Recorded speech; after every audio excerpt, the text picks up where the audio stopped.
6 March 632 খ্রিস্টাব্দে শুক্রবার 9 জিলহজ 10 হিজরি সনে হজের সময় আরাফাত পাহাড়ের উরানাহ উপত্যকায় দুপুরের পর হজরত মুহাম্মদ সাল্লাল্লাহু আলাইহি ওয়াসাল্লাম লক্ষাধিক সাহাবীর সমাবেশে এ ঐতিহাসিক ভাষণ দেন।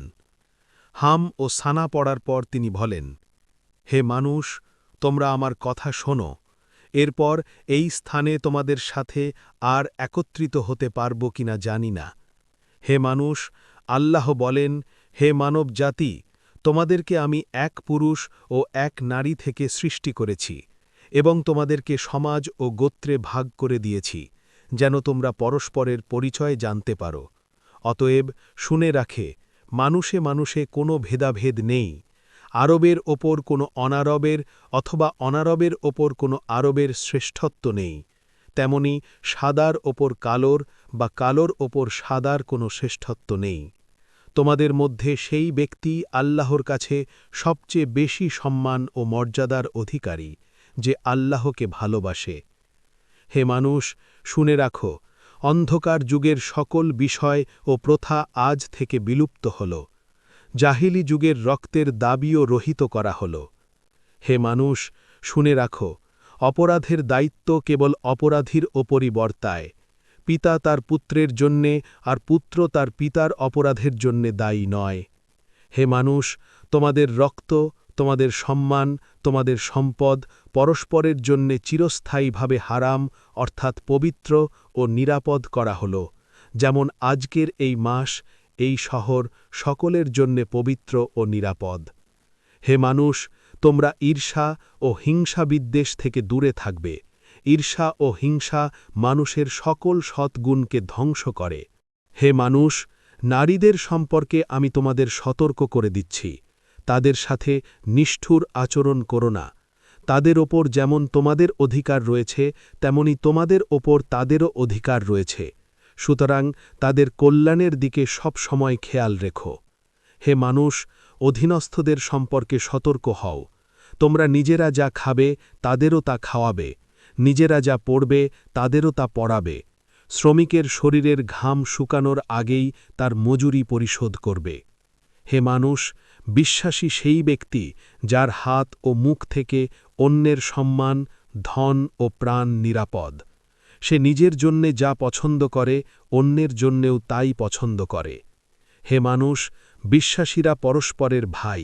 সাবধান, তোমরা একজন আরেকজনকে হত্যা করার মতো কুফরি কাজে লিপ্ত হও না।